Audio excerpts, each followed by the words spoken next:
নমস্কার বন্ধুরা, রঙের রসে শুক্লা সেলাইঘর ইউটিউব চ্যানেলে চলে এসেছি নতুন একটা রং নিয়ে। তো আজকে দেখো, শীতের দিনে মূলো শাক ভাজা সকলেই করে, কে কীরকম করে জানি না। তো আজকে আমি আমার মতো মূলো শাক ভাজা তোমাদের শেখাবো। দেখো চলে এসেছি মূলো শাক ভাজা।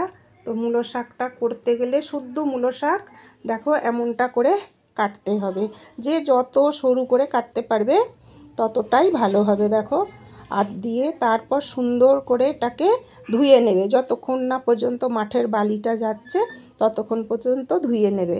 তো বেশ ভালো ফুটো ফুটো জায়গা বা চুবড়ি যেটাকে আমরা বলি, বা অনেকেই এটাকে ঝাঁকা বলে, তো সেরকম জায়গা তোমরা করবে, করে ধুয়ে নেবে। ভালো করে ধুয়ে নিয়ে তারপর আমরা এটাকে সিদ্ধ করে নেব।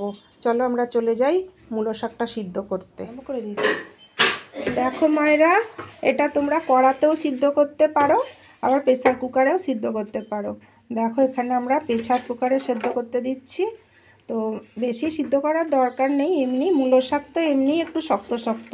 এটা তো আমাদেরকে এরপরের আমাকে এই সিদ্ধ করা মূলো শাকটাকে আবার অন্যরকম আমি দেখাচ্ছি, চলে আসছি পরের আইটেমে। তো দেখো এটা সিদ্ধ করতে দিয়ে দিচ্ছি। বেশি সিটি দেওয়ার প্রয়োজন নেই, সামান্য জল আর একটু নুন দিলেও হবে, না দিলেও হবে। সিদ্ধ করার পর ওটা যখন আমি এরপরটা করব তখন তোমরা দেখবে যে কিভাবে কি করছি। তো এখন সিদ্ধটা হোক, চলো ততক্ষণে আমরা সর্ষেটা বেটে নিই। এই দেখো এখানে সর্ষে বেটে নিতে হবে, গোটা সর্ষে একটু বেটে নিতে হবে। তো অনেকে এর সাথে কাঁচা লঙ্কাও বাটে, আর শুকনো লঙ্কা ফোড়ন দেওয়া হয়। তো কাঁচা লঙ্কা বাটলেও বাটতে পারো, বেশ সুন্দর একটা কাঁচা লঙ্কা সেন্ট ছাড়বে। তো চলো এরপর দেখি কি হয়। দেখো মায়েরা, আমরা এই যে মূলো শাক সিদ্ধ করা ছিল, এই সিদ্ধ করা শাকটা তার মধ্যে কাঁচা সর্ষে আর কাঁচা লঙ্কা বাটা খানিকটা, বেশ খানিকটা দিয়ে দেবে তোমরা। তো দিয়ে আর স্বাদ মতো চিনি আর স্বাদ মতো নুন দিয়ে দেবে, দিয়ে বেশ ভালো করে চটকে নেবে। দেখো মূলো শাকটা আমি চটকাচ্ছি, এদিকে এটা চটকাই আর ওদিকে দেখো এই যে কড়াইয়ের মধ্যে শুকনো লঙ্কা আর সর্ষে দিয়ে দেবো, শুকনো লঙ্কা সর্ষে দিয়ে দেবো, দিয়ে ভাজবো শাকটা। দেখো সর্ষে দিয়ে দিলাম, তোমরা তোমাদের মতো সর্ষেটা দেবে, খুব কমও দেবে না, খুব কম দিলে জিনিসটা স্বাদটা আসবে না।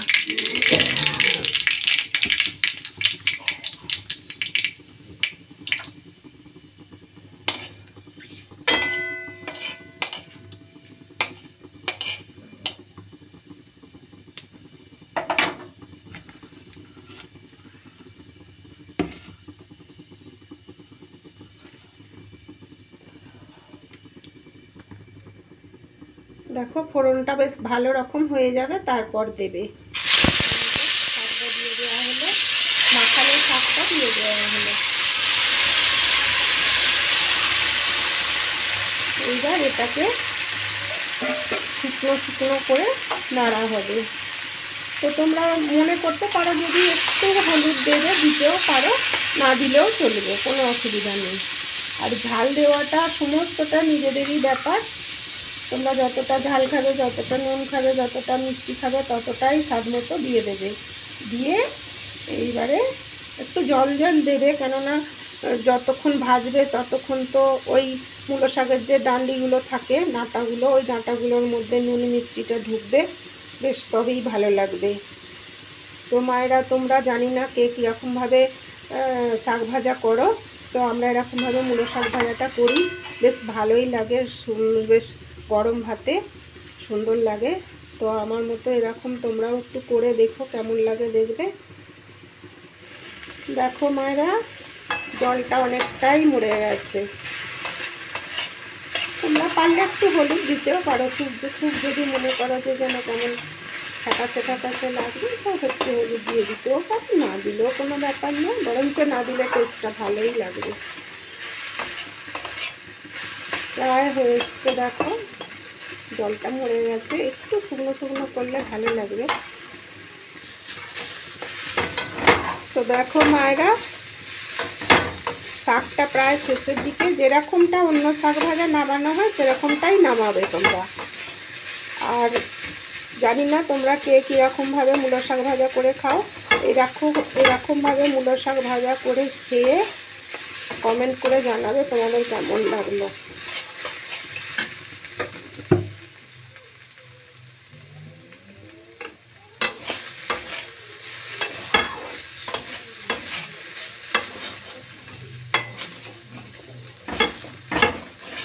দেখো বেশ হয়েই গেছে, কড়াই লেগে লেগে যাচ্ছে। তো এবার আমি গ্যাসটা অফ করে দেব।